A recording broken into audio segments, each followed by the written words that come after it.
Alguien dijo que el carácter se va a aflorar y va a traslucir, se va a reflejar cuando nadie te ve a ti, cuando tú actúas, te comportas, hablas, piensas, cuando nadie te ve. Realmente ese es tu carácter. Pero yo también he visto cuando tenemos una competencia, juegos de competencia, más cuando es una competencia de contacto.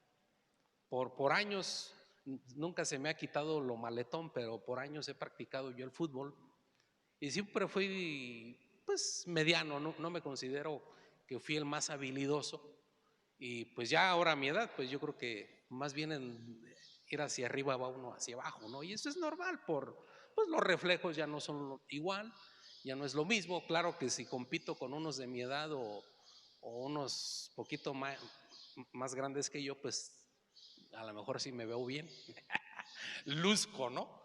Pero si ya me comparo con los jóvenes de 15, de 20 que corren como liebres, pues ya me voy a ver lento, me voy a ver torpe.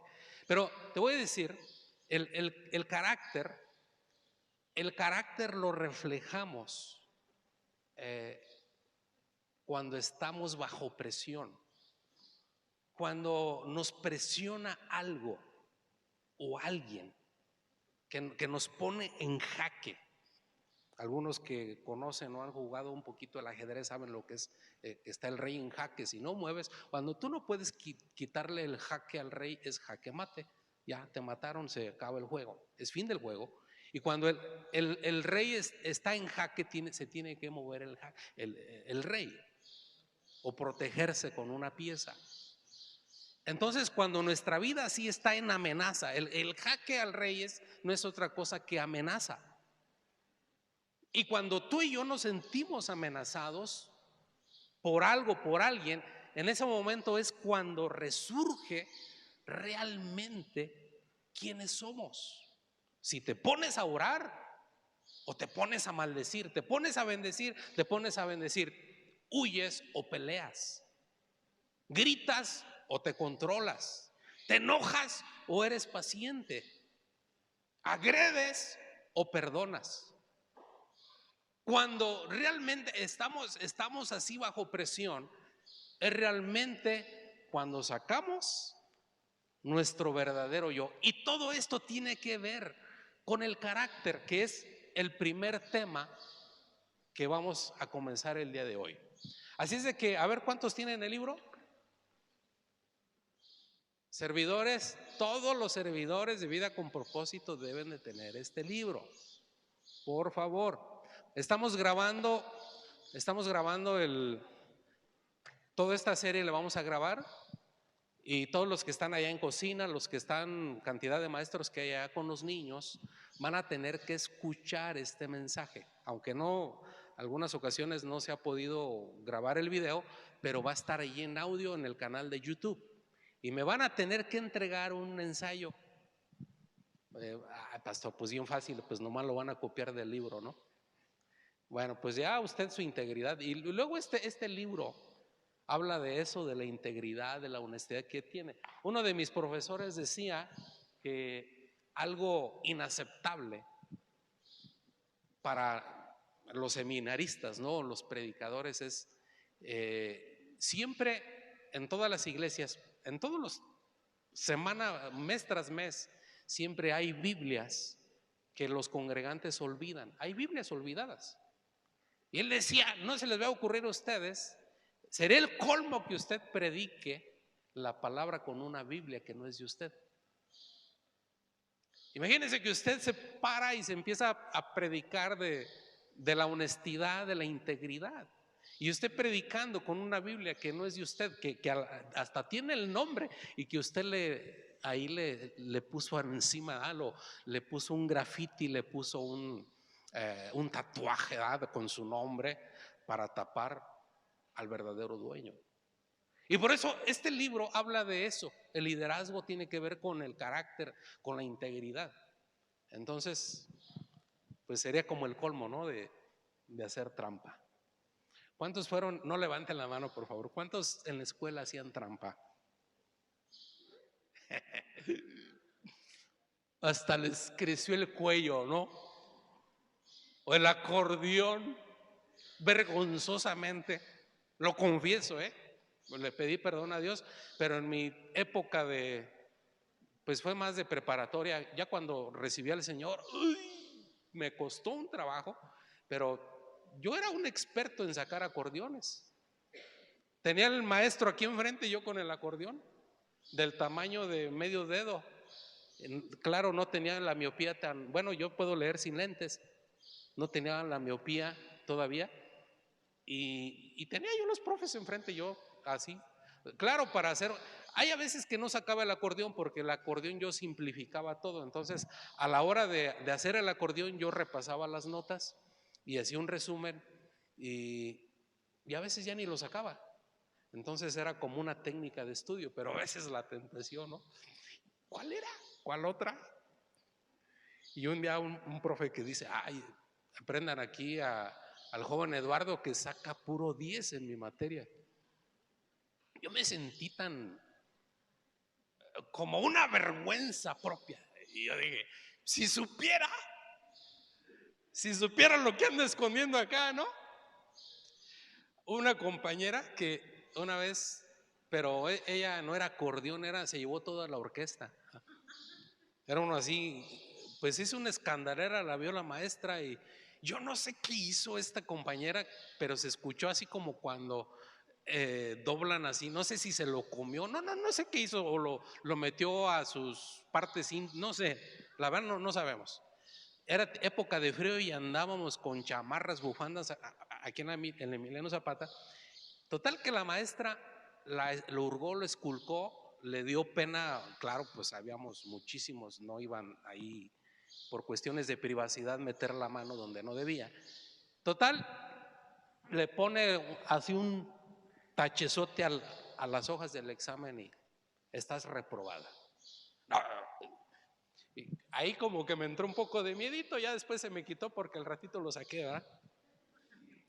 Muy descarado. Bueno, Dios me perdone de esas y cosas vergonzosas que uno hizo. Quiero que veamos, por favor, carácter. ¿Quién eres tú? El carácter se define de las siguientes formas.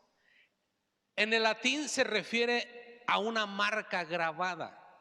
En el griego, acortar y grabar. En el inglés, el carácter es la combinación de cualidades emocionales, intelectuales y morales, distinguiendo una de la otra.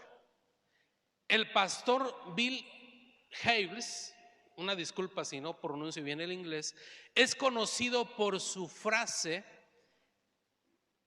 el carácter es quien eres cuando nadie te está mirando. Fíjate, él dice, el carácter es quien eres cuando nadie te ve, cómo te comportas, cómo actúas, cómo piensas. En el libro del pastor Frank Damasio, aunque lo puse varias veces en el traductor de Google ahí, pero está medio complicado de pronunciarlo, yo creo que hasta los gringos ni lo pronuncian bien, pero se lo voy a dar en español. Dice en el libro, la fabricación de un líder se define al carácter de las siguientes formas. Vea por favor, el carácter es el asiento de la moral de cada uno. Vea, es el asiento de la moral de cada uno. El carácter es la vida interior del hombre. Reflejará los rasgos de la naturaleza pecaminosa, ser influenciado por el mundo, o de la naturaleza divina, ser influenciado por la palabra de Dios. El carácter es la combinación de cualidades que distinguen a una persona o una clase de personas. El carácter es la acción de un individuo cuando está bajo presión. Era lo que yo le comentaba. Son las acciones del individuo cuando están bajo presión. Finalmente, el carácter es la suma total de las cualidades negativas y positivas en la vida de una persona, ejemplificada por sus pensamientos, valores, motivaciones, actitudes, sentimientos y acciones. Ahora, ¿de qué forma puede la vida de Joab ilustrar negativamente los defectos del carácter? Veamos en el Antiguo Testamento, primero de Crónicas 11:6. Joab fue el segundo al mando de David. Vamos a ver lo que no debemos imitar en las acciones de una persona. Joab, que fue el general principal del rey David durante décadas, cometió situaciones muy aberrantes. Pero vamos a ver, quiero que veamos primero de Crónicas 11:6. Desde el 4 veamos, por favor. Dice: entonces se fue David con todo Israel a Jerusalén, la cual es Jebús, y los jebuseos habitaban en aquella tierra. Y los moradores de Jebús dijeron a David: no entrarás acá. Mas David tomó la fortaleza de Sión, que es la ciudad de David. Y David había dicho: el que primero derrote a los jebuseos será cabeza y jefe. Entonces Joab, hijo de Sarvia, subió el primero y fue hecho jefe. Y David habitó en la fortaleza.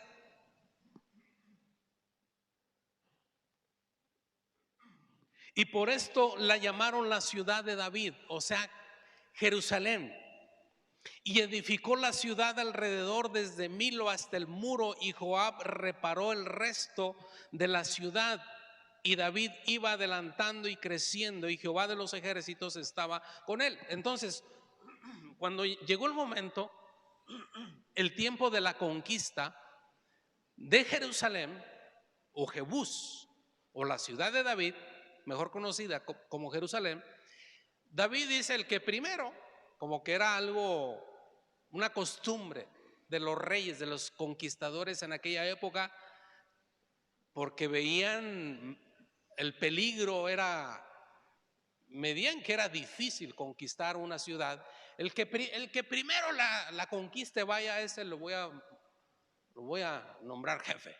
Así como Saúl, el rey Saúl dijo: el que derrote a ese gigante, a ese grandote, le voy a dar a mi hija. Entonces, vamos a ver que Joab, valeroso, atrevido, valiente, toma lo que es Jerusalén. Entonces es nombrado como el jefe, como el general del ejército de David. En pocas palabras, el segundo al mando. Después del rey David, el que tenía más poder sobre el reino de Israel fue Joab. O sea, alguien con mucho poder, porque él es el segundo.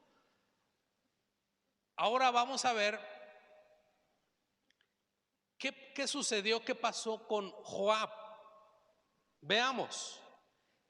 Este hombre poderoso en batalla, aunque también un hombre que tenía muchos defectos en su carácter, Dios siempre ha puesto un premio mayor sobre el carácter más que sobre las habilidades y talentos de cada uno. Ahora, te voy a decir, para Dios, ¿qué será más importante? ¿Tus talentos, tus habilidades o tu carácter, tu integridad? ¿Qué es mejor para Dios?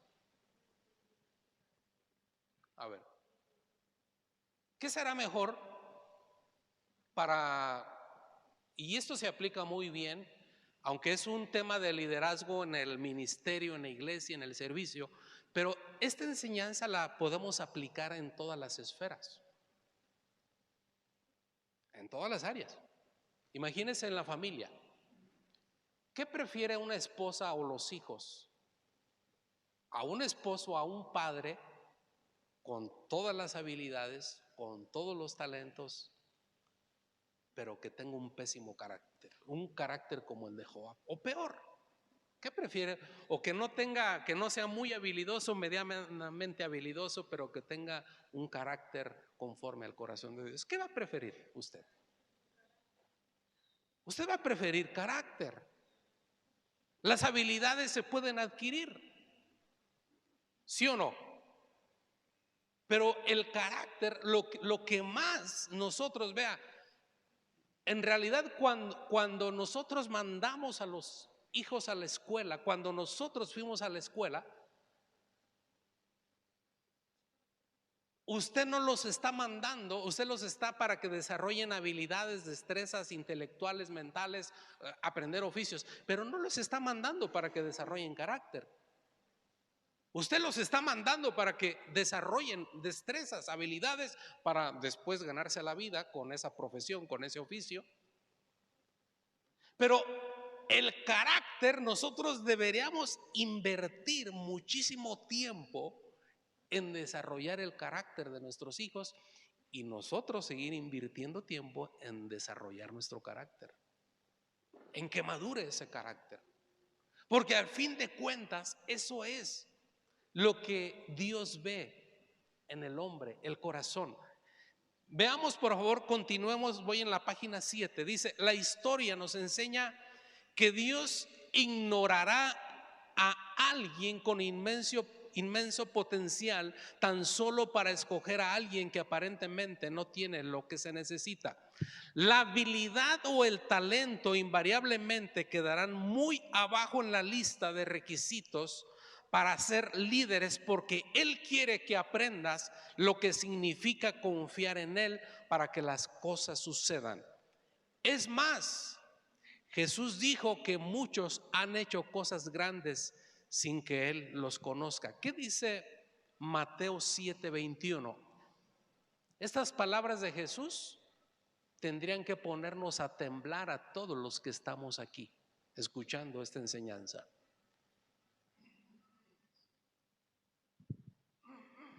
¿Por qué? Vea Mateo desde el 15, 7:15. Mateo 7:15 nos dice: cuídense de los falsos profetas. Vienen a ustedes disfrazados de ovejas, pero por dentro son lobos feroces. Por sus frutos los conocerán. ¿Acaso se recogen uvas de los espinos o higos de los cardos? Del mismo modo, todo árbol bueno da fruto bueno, pero el árbol malo da fruto malo. Un árbol bueno no puede dar fruto malo y un árbol malo no puede dar fruto bueno. Todo árbol que no da buen fruto se corta y se arroja al fuego. Así que por sus frutos los conocerán. Y vea los versículos que deberían de ponernos a temblar a todos. No todo el que me dice Señor, Señor, entrará en el reino de los cielos, sino solo el que hace la voluntad de mi Padre que está en el cielo. Muchos me dirán en aquel día: Señor, Señor, no profetizamos en tu nombre y en tu nombre expulsamos demonios e hicimos muchos milagros. Tres cosas sobrenaturales: profetizar. El que profetiza, cuando da una palabra, tiene que arriesgarse a que verdaderamente se cumpla esa palabra. Por eso no cualquiera profetiza. Y la segunda es expulsar demonios. Si alguien echa fuera demonios, es por el poder del Espíritu Santo. O sea, no cualquiera se atreve a echar demonios, porque corre el riesgo, si no tiene la unción, pues le va a pasar como a los hijos de Seba, que el enchamucado hasta los engüeró. No sé si los quería violar o no sé qué, pero eran 7. Los 7 no pudieron con el endemoniado, les dio una arrastrada. El que echa fuera demonios, si no está preparado en Cristo, en el Espíritu Santo, corre el riesgo de que él al rato sea el enchamucado. Y ha habido casos de algunos que quisieron hacerle al exorcista, fueron asesinados porque el endemoniado traía una legión. Y el tercer acto sobrenatural es hacer milagros. Pero fíjese, muchos van a alegar cuando ya Cristo venga y comparezcamos delante del Señor: profeticé, Señor, expulsé demonios, hasta así como el endemoniado gadareno que traía legiones, y hasta hice milagros en tu nombre. ¿Y cuál es la respuesta de Jesús? Dice: entonces les diré claramente, jamás los conocí. Aléjense de mí, hacedores de maldad. O sea, imagínate, corremos el riesgo de poder ser fuertes en estos dones y que Jesús no nos conozca. No es una garantía. Alguien que usted escuche hablar en lenguas o profetizar o echar fuera demonios o hacer milagros, no es una garantía que Jesús lo conoce.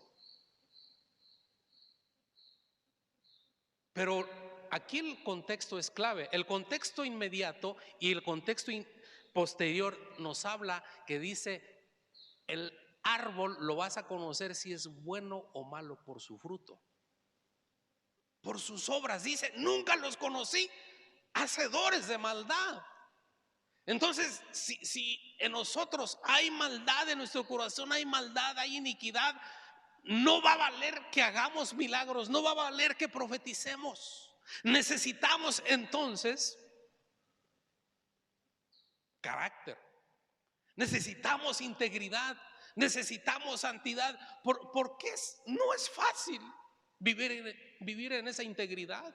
¿Quién dijo que era fácil? ¿Es fácil ayunar 40 días? ¿Cuántos de ustedes lo están haciendo? ¿Es fácil? No es fácil. Todas las cosas en este mundo que en realidad nos traen una bendición, requieren mucho esfuerzo. Por eso hoy estaba escuchando un ojo al gato y otro al garabato, un mensaje que estaba escuchando mi esposa de un pastor asistente de Andrés Corson en su presencia, que esfuérzate y sé valiente. A Josué: esfuérzate. Hay que esforzarse para tener un carácter digno. Nos dice allí en la página 7, en el inciso B, estoy ahí para los que van siguiendo: Joab era presuntuoso, y la presunción siempre es peligrosa para los líderes. James Lee Bell, en su libro Sentando las Bases, no lo leí en inglés, más bien lo leí en español, busqué la traducción. Presumir viene del latín presumere, ¿cómo lo diría un italiano? Que significa anticipar, suponer o tomar un adelanto. La definición en inglés es más cercana al uso bíblico. Significa atreverse, tenerse por mucho. Aquellos quienes presumen se otorgan a sí mismos autoridad que no se les fue dada. Ellos sobrepasan los límites de la propiedad y cortesía y se meten a lugares que no les corresponde.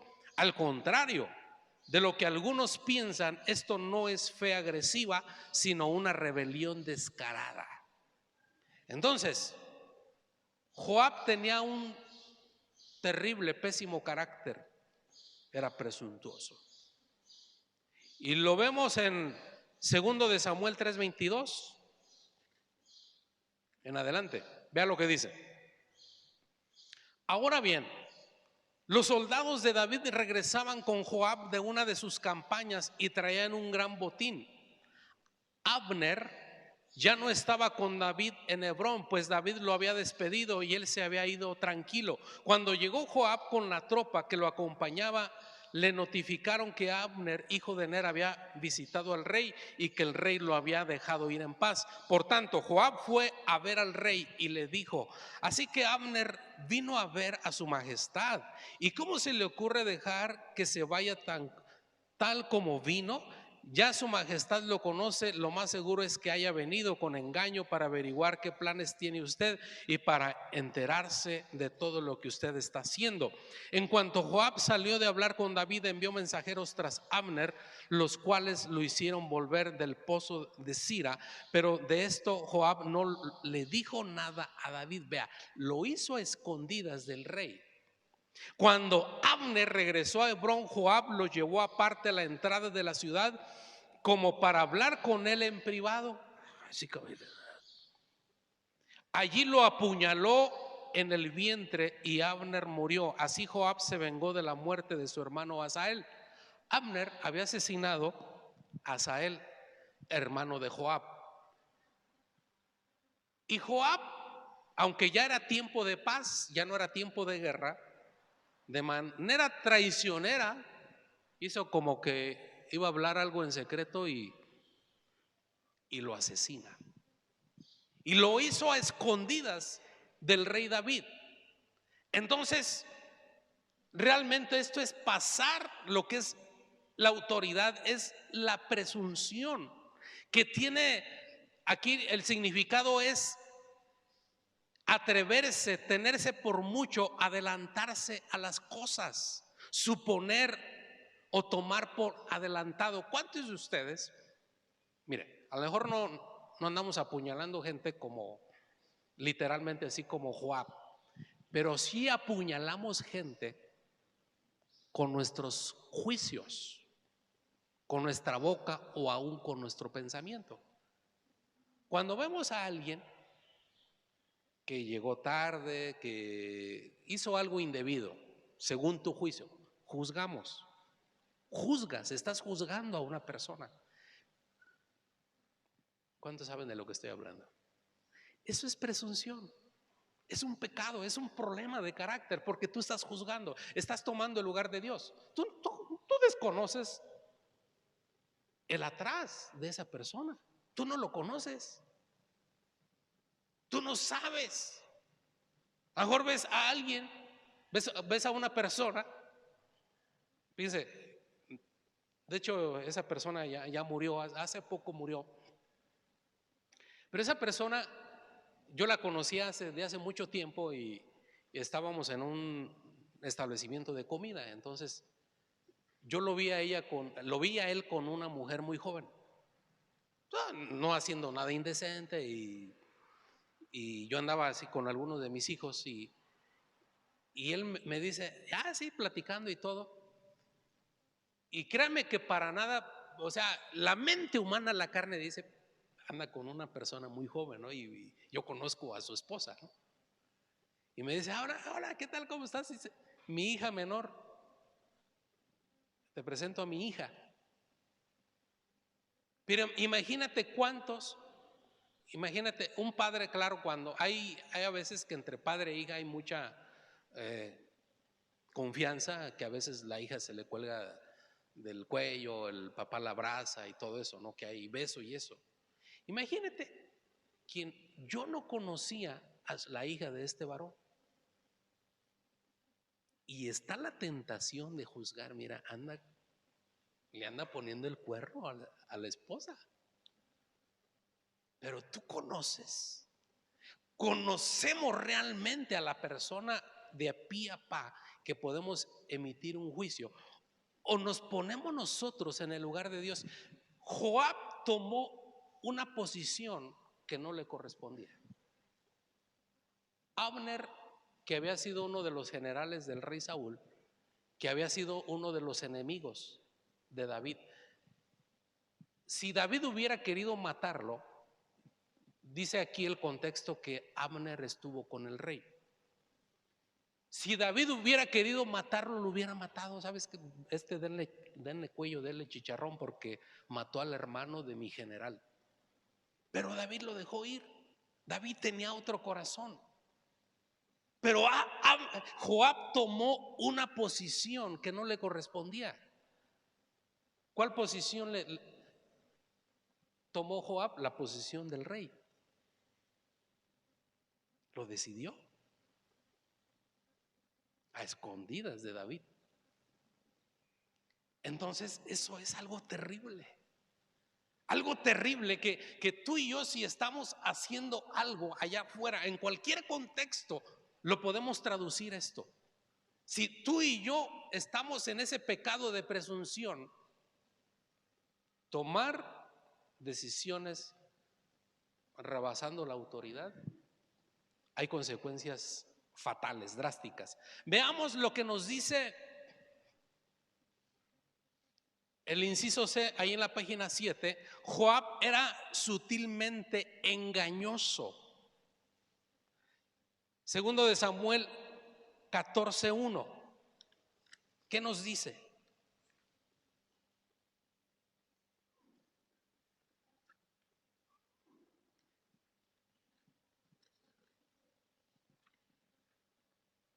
Bueno, este no lo tengo por aquí. Pero dice, vemos que mediante el engaño Joab sutilmente llevó a David a hacer algo de lo que por siempre se arrepentiría. Absalón merecía la pena de muerte por asesinato y los dos, Joab y David, lo sabían. El consejo de Joab vino sutilmente como una segunda opción a la decisión correcta. Un consejero es un cargo poderoso, el cual muchos líderes se encuentran ocupando para que no rechacen nuestras ideas. Es muy fácil recurrir al sutil engaño de distorsionar hechos u omitir cosas que podrían afectar nuestra presentación. La integridad demanda que presentes tus ideas claras y concisamente y luego te sientes en la última fila. ¿Qué sucedió aquí? Bueno, voy a resumir para no leer todo el texto porque es largo. Dice, ¿por qué dice el autor Steve Fitzpatrick que Joab era engañoso, era tramposo, era mentiroso? Y eso no es de un carácter, de un líder, de un hijo de Dios. Un hermano de Absalón, o sea, Amnón, hijo de David, hermano, medio hermano de Absalón. Absalón tenía una hermana, Tamar, media hermana de Amnón. Amnón, con engaños y mentiras, manda a llamar a su media hermana, total la viola, la ultraja. Entonces Absalón, que era se da cuenta del asunto, la lleva a su casa, y Absalón trama en su corazón, después de 2 años, invita a todos sus hermanos y le dice a sus siervos: cuando yo les diga el momento, ya cuando Amnón esté pero bien jarra, le van a dar matarili. Y así sucedió, lo asesinaron. Y van corriendo todos los hermanos o medios hermanos de Absalón, van corriendo al palacio allá donde vivía David, y alguien, un chismoso, llega: ándale, porque Absalón mató a todos sus hermanos. Bueno, nada más habían matado a uno, y pues David, antes que no le dio el infarto, se rasgó. Bueno, ya después alguien: no, nada más mataron a Amnón, porque esto ya lo había tramado Absalón. Entonces Absalón huye, se va por 3 años a otra nación ahí cercana. Entonces Joab le aconseja: ¿sabes qué, David? Agarra a una mujer astuta, sagaz, con buena para la actuación, y le dice: ¿sabes qué? Tú vas a darle, le vas a contar una historia al rey y le vas a decir que tenías 2 hijos, que los dos, uno de los que pelearon, y que uno se levantó contra el otro y lo mató, así como Caín y Abel, y que el hijo que vivió se desterró, y los otros, la gente de ahí del pueblo, querían que lo regresaras para matarlo. Entonces le da ese cuento, esa historia. Dice: no, que regrese tu hijo, que regrese allí, y yo voy a proteger a tu hijo para que no lo maten. Entonces la mujer le dice: pues esta historia pues tú mismo, ¿por qué no haces eso mismo con Absalón? Es la misma historia que pasó con mis 2 hijos. Y le dice David: oye, Joab está detrás de ti, ¿verdad? Joab te mandó para que me hablaras esta historia. Era puro cuento. O sea, ese Joab maquinó y contrató a esta mujer para montar esa historia y convencerle: ¿sabes qué? Pues regresa a Absalón. Y regresaron a Absalón. Pero fue lo peor que pudo haber hecho, y el peor consejo que David pudo haber escuchado. Joab dijo: pues el rey David, pues ya pasaron 3 años, pues es hijo de David, pues que regrese su hijo. Y usted sabe lo que sucedió con Absalón. Absalón le dio golpe de estado a David. David tuvo que refugiarse en cuevas, andar huyendo porque su propio hijo quería asesinarlo. Imagine, usted puede imaginar una peor pesadilla que esa. Absalón fue uno de los más terribles. O sea, podemos nosotros, qué bajo y qué vil fue Amnón. Absalón le asqueó el pecado de su hermano que violó a su hermana, pero Absalón fue peor que Amnón, porque él violó a 10 concubinas de David a la vista de todo el pueblo. Él fue peor. Hay a veces que a ti y a mí nos asquean los pecados de otros, pero tú andas cargando un muertito o un pecado muerto de hace 15 años o 10 años o no sé, pero tus propios pecados no te asquean.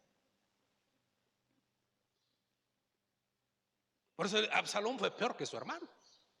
Él violó a 10, las amantes o concubinas de su padre.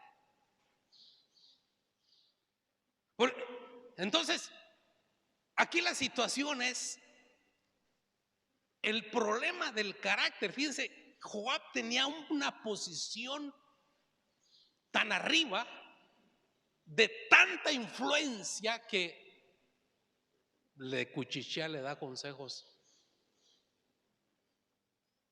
a David. No fue cualquier rey, David, el que compuso el Salmo 23, que todo el mundo se lo sabe o lo ha escuchado alguna vez. El que compuso tantas alabanzas, el rey David, el ungido, el escogido de Dios, el que mató a Goliat. Ese David fue influenciado por un líder engañoso, tramposo. Debemos evitar estas actitudes, estas acciones que tuvo Joab. ¿Qué hora es? Por favor, alguien que me diga la hora. 11:19. Vemos el último, por favor. El inciso D dice que Joab solo se servía a sí mismo. Segundo de Samuel 19:11. Dice: entonces el rey David mandó este mensaje a los sacerdotes Sadoc y Abiatar: hablen con los ancianos de Judá y díganles: el rey se ha enterado de lo que se habla por todo Israel. ¿Serán ustedes los últimos en pedirme a mí, el rey, que regrese a mi palacio? Ustedes son mis hermanos, son de mi propia sangre. ¿Por qué han de ser los últimos en llamarme? Díganle también a Amasa: ¿acaso no eres de mi propia sangre? Tú serás de por vida el general de mi ejército en lugar de Joab.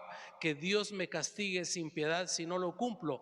Así el rey se ganó el aprecio de todos los de Judá, quienes a una voz le pidieron que regresara con todas sus tropas. Pero vea segundo de Samuel 20:22. Y fue tal la astucia con que la mujer habló con todo el pueblo, que le cortaron la cabeza a Sabá, hijo de Bicri, y se la arrojaron a Joab. Entonces Joab hizo tocar la trompeta, y todos los soldados se retiraron de la ciudad y regresaron a sus casas. Joab, por su parte, volvió a Jerusalén para ver al rey. Joab era general en jefe del ejército de Israel. Benaía, hijo de Joiada, estaba al mando de los quereteos y los peleteos. Y vea lo que dice para cerrar este capítulo del el fin de Joab. En Primero de Reyes 2:5 lo que nos dice: ahora bien, tú mismo sabes que Joab, hijo de Sarvia, le está hablando el rey David a Salomón. El rey David, ya viejo, a punto de expirar, a punto ya de morir, y le está pasando ya la estafeta a su hijo. Le dice: tú mismo sabes que Joab, hijo de Sarvia, derramó sangre en tiempo de paz como si estuviera en guerra, y mató a Abner, hijo de Ner, y a Amasa, hijo de Jeter, los dos comandantes de los ejércitos israelitas, manchándose así de sangre las manos. Y le da la instrucción David a Salomón: por tanto, usa la cabeza y no lo dejes llegar a viejo, y no lo dejes morir en paz. En pocas palabras, David le está diciendo: una vez que yo muera y tú seas rey, lo primero que vas a hacer es le vas a dar cuello a Joab. Y así sucedió. Y Joab sacó a flote más lo que traía. Adonías, cuando ya el rey David ya estaba agonizando y todo eso, Adonías conspiró, porque Adonías quería ser rey en vez de quién, de Salomón. ¿Y saben quién apoyaba a Adonías? Joab. Entonces, como se frustró el golpe de estado,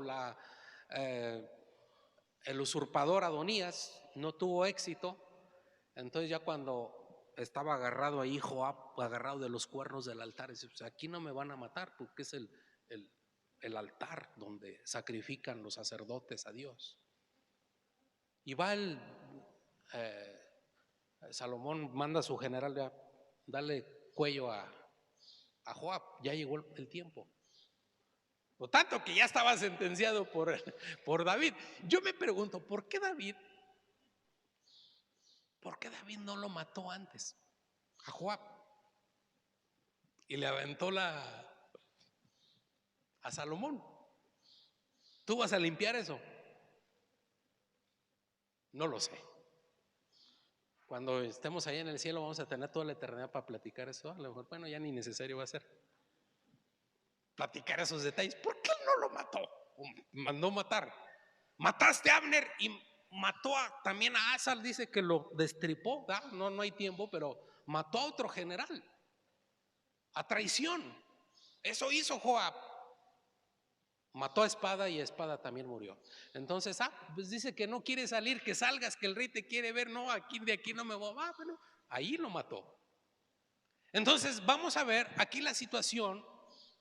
Joab se servía a sí mismo, era engañoso, era presuntuoso y tenía una terrible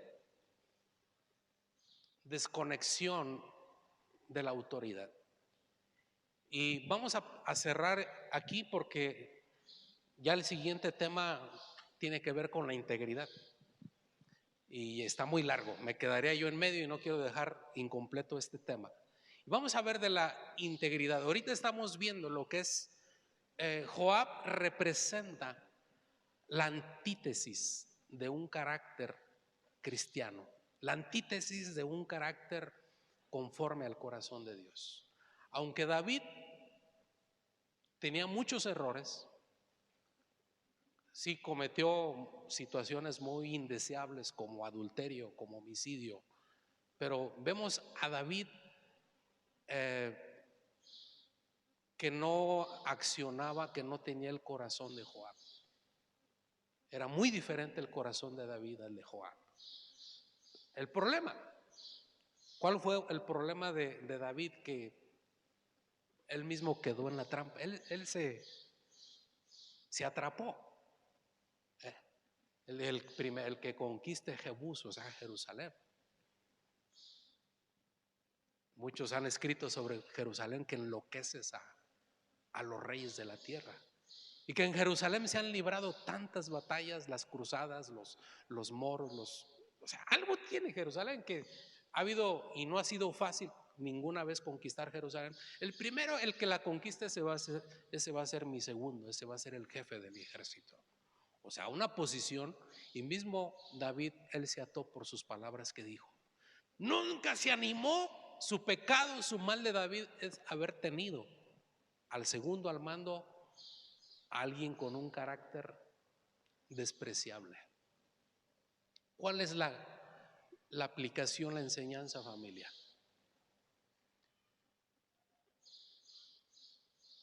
Si hay algo en nuestro corazón, alguna situación en nuestra vida que se asemeja al general Joab, es tiempo de corregir eso. ¿Cuántos creen que Dios hace milagros y cambia el corazón? Lo que ya no platiqué de cuando yo sacaba acordeones, cuando en segundo de preparatoria yo entregué mi corazón a Cristo y Y me acuerdo, yo ya era cristiano, hice mi acordeón y todo, y yo iba a sacar el acordeón ¿y sabe qué sentí? El profesor estaba ya hasta lo más fondo y hasta distraído leyendo acá, pero yo sentí los ojos de Dios, que Él me estaba viendo. Y avergonzado, ¿sabe qué hice? Regresé el acordeón a la bolsa de mi pantalón. ¿Por qué? Porque yo sentí la mirada de Dios. El maestro no estaba, yo estaba casi hasta atrás y el maestro estaba hasta el fondo. No me iba a ver. Y aunque yo era tan experto que hasta teniéndolos enfrente los sacaba. Pero yo sentí la mirada de Dios. Y me sentí vergüenza. Yo dije, o sea, ya el Espíritu Santo ya no te deja.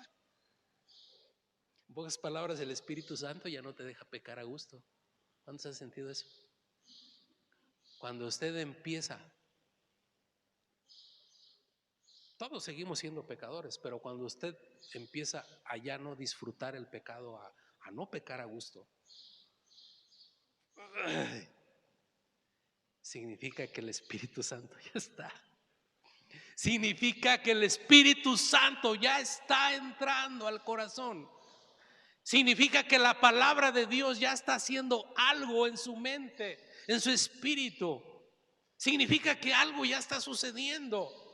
O sea, le digo, cuando alguien no siente ninguna pena, ningún dolor, ninguna congoja y por la maldad, por el pecado, pues es un espíritu muerto. Es un corazón que está muerto. Alguien que es, o sea, insensible. No. Pero cuando ya usted empieza a no pecar a gusto, lo estoy hablando muy coloquialmente, no muy, significa que algo está sucediendo en su corazón. Vamos a pedirle al Espíritu Santo que nos dé un carácter íntegro. De hoy en 8 no va a ser porque tenemos invitados. Yo le había comentado, ya vemos si lo más seguro es que lo continuamos de hoy en 15, este tema que va a ser de integridad. ¿Sí? Póngase de pie, por favor. Señor, gracias porque nos hablas en tu palabra, nos enseñas, nos redarguyes, nos exhortas, nos invitas, Señor, a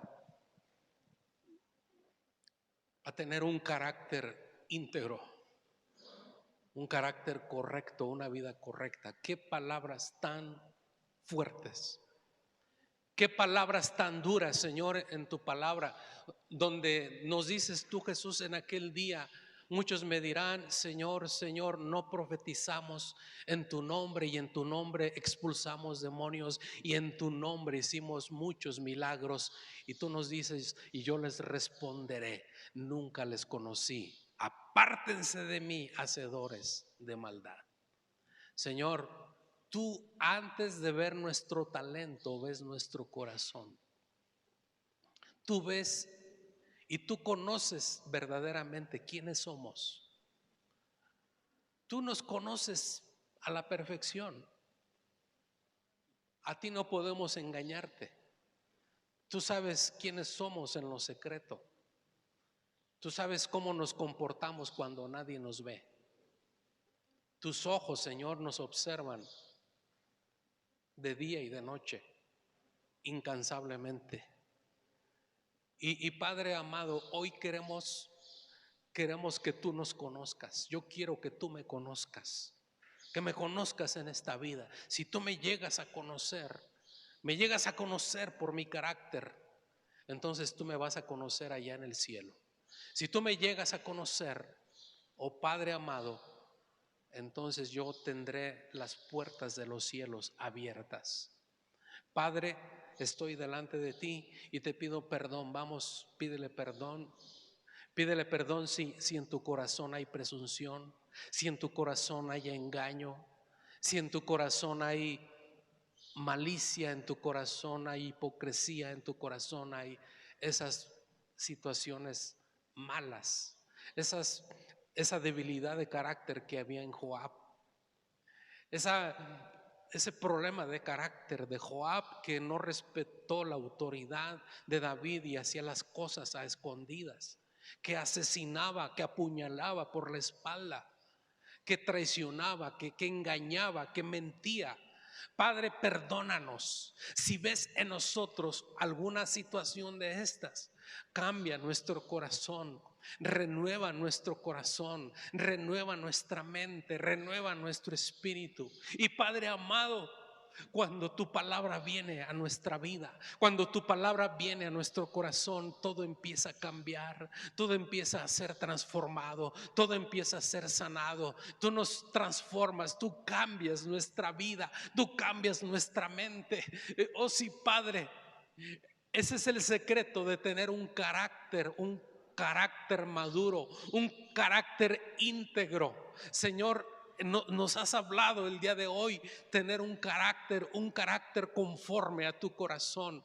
Y hoy nos arrepentimos, vamos, haz esa oración, nos arrepentimos de todo engaño, de toda falsedad, de toda mentira, de toda trampa. Que si hay trampa en nuestra vida, hay trampa en nuestra boca, en nuestras palabras, hoy nos arrepentimos en el nombre de Jesús. Si apuñaleamos por la espalda con nuestras palabras, con nuestros prejuicios, con el juzgar a nuestro prójimo, hoy nos arrepentimos de eso, porque entonces sería el mismo pecado de Joab. El criticar al prójimo, el hablar mal del prójimo, el juzgar sin conocer los hechos, sin conocer verdaderamente a la persona quién es o cómo es. Hoy en el nombre de Jesús, en el nombre de Cristo Jesús, nos arrepentimos. Y pedimos que tu Espíritu Santo nos llene. Pedimos que tu Espíritu Santo llene el corazón y llene la mente de todos los que estamos aquí. Que sea tu Espíritu Santo el que nos sane, el que nos transforme, el que nos renueve, el que nos libere. Oh Padre, gracias. Bendice a cada uno de tus hijos. Y hoy, Señor, oro por cada uno de estos varones, por cada uno de los que son papás, y por cada varón que está presente, que en su tiempo, en su momento será padre.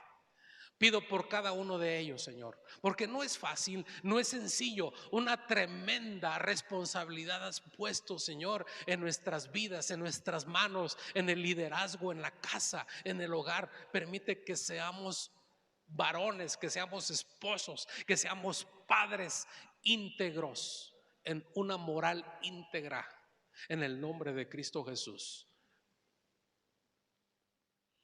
Nuestra sociedad necesita a esos verdaderos hombres.